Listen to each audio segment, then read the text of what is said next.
চাঁদাবাজিকে NCP শিল্পের পর্যায়ে নিয়ে গেছে।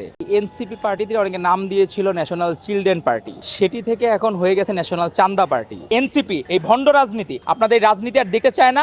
চাঁদাবাজিকে এনসিপি শিল্পের পর্যায়ে নিয়ে গেছে। এরা মনে হচ্ছে এক একটা চাঁদাবাজ, এক একটা এনসিপি শিল্পী হয়ে গেছে। 5 জন কিভাবে আপনার লীগের একজন এমপির কাছ থেকে তারা 50 লাখ টাকা যাবে, রাষ্ট্র কি তাদেরকে দায়িত্ব দিচ্ছে লীগের কাছ থেকে চাঁদাবাজি করার? এর জন্য তো রাষ্ট্র ব্যবস্থা আছে, বিচার ব্যবস্থা আছে, আইন শৃঙ্খলা বাহিনী আছে। তো আপনাকে কি রাষ্ট্র কোনোভাবে আপনাকে কোনো দায়িত্ব দিচ্ছে বা এনসিপি কি দায়িত্ব নিচ্ছে যে আপনি লীগের যারা আছে টাকা পয়সা আপনার কাছে তুলে দিবে? এরকম কোনো দায়িত্ব দিচ্ছে কিনা আমার বলে জানা নাই। তো আমার মনে হয় যে চাঁদাবাজরা, এনসিপি যেভাবে চাঁদাবাজদের পেট্রোনাইজ করছে, তাদের প্রত্যেকের পানিশমেন্ট হওয়া দরকার এবং এদেরকে দৃষ্টান্তমূলক পানিশমেন্টের মাধ্যমে রাষ্ট্র যাতে প্রমাণ করতে পারে যে সকল চাঁদাবাজের বিরুদ্ধে তারা ব্যবস্থা নিয়েছে, চাঁদাবাজের কোনো দল নাই। সেটি আমরা যেমন মনে প্রাণে বিশ্বাস করি, পাশাপাশি এটি বিশ্বাস করি যে যারা ছাত্রদের প্রতিনিধি ছিল, বেসরকারি বিশ্ববিদ্যালয়ের ছাত্রদল থেকে নাকি উঠে আসা এরকম একজন শিক্ষার্থীর কাছ থেকে এ ধরনের আচরণ তো বাংলাদেশ মানুষ প্রত্যাশা করে না। আপনি দেখেন সে যেভাবে 10 লাখ টাকা দিয়েছে, পরবর্তীতে আরো টাকা আনার জন্য তারা গিয়েছে, পরে বাধ্য হয়ে সেই ব্যক্তি পুলিশকে ফোন দিয়ে ধরায় দিয়েছে। আপনি চিন্তা করা যায় যে চাঁদাবাজিটাকে এনসিপি রন্ধে রন্ধে চলে গেছে চাঁদাবাজি, এবং এই চাঁদাবাজিকে যদি তারা কন্ট্রোল না করতে পারে, তাদের নামে তখন নেগেটিভ স্লোগান কিন্তু অলরেডি মানুষজন বলা শুরু করছে।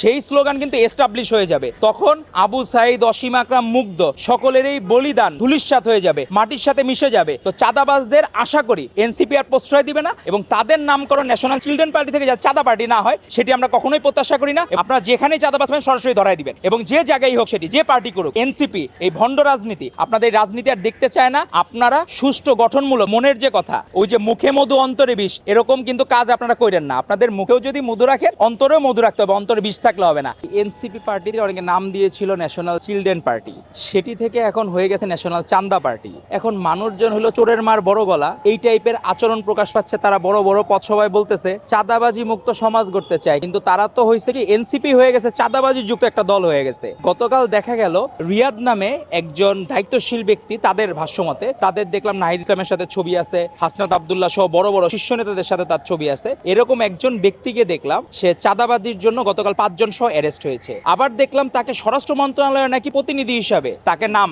ছাত্র প্রতিনিধি হিসেবে নাম দেওয়া হয়েছে। তো এখন হলো সংস্কার কমিশনের সেই জায়গাগুলোতে প্রত্যেকটা জায়গায় কি এই ধরনের লোকে যখন আপনি পদায়িত করবেন, দায়ভার আপনার দলকেই নিতে হবে। এখন একটা লেবাস হয়ে গেছে, মানুষজন সবাই বৈষম্য বিরোধী বা সমন্বয়ক বা এনসিপি শুনলে আলাদা যে সমীহ করে। আমার মনে হয় নির্বাচনের পরে তারা মোটামুটি একটা বিলুপ্ত প্রায় প্রজাতি হয়ে যাবে বলেই তারা নির্বাচনটা দীর্ঘায়িত করার চেষ্টা করছে। এই উপদেষ্টা পরিষদে যারা আছে অনেকে কিন্তু সেরকম কন্ট্রিবিউশন তাদের ছিল না, আমরা কিন্তু তাদেরকে প্রশ্নবিদ্ধ করি নাই। আমরা চেয়েছিলাম ছাত্র উপদেষ্টারাও ভালো করবে, কিন্তু আমরা দেখলাম গোড়ায় গলদ। ছাত্র উপদেষ্টাদের এই মিনিস্ট্রিতেই সবচেয়ে বেশি গন্ডগোল। তাদের এপিএসরা প্রচুর টাকা পয়সার মালিক, বাইরে তারা একটি রাজনৈতিক দল করলেন। আমাদের নাহিদ ইসলাম যখন উপদেষ্টা পাচ্ছে, আমরা মনে হয়েছিল যে ভালো কিছু হবে। এখন দেখলাম এনসিপি হয়ে গেল, এখন ন্যাশনাল চান্দা পার্টি হয়ে গেছে। কি এক অদ্ভুত বিষয়! মানে আমরা তো এরকম প্রত্যাশা করি না। আমরা যারা নতুন বাংলাদেশ প্রত্যাশা করি পারস্পরিক শ্রদ্ধাবোধের জায়গা থেকে, আপনারা সেটি প্রথমে নষ্ট করলেন।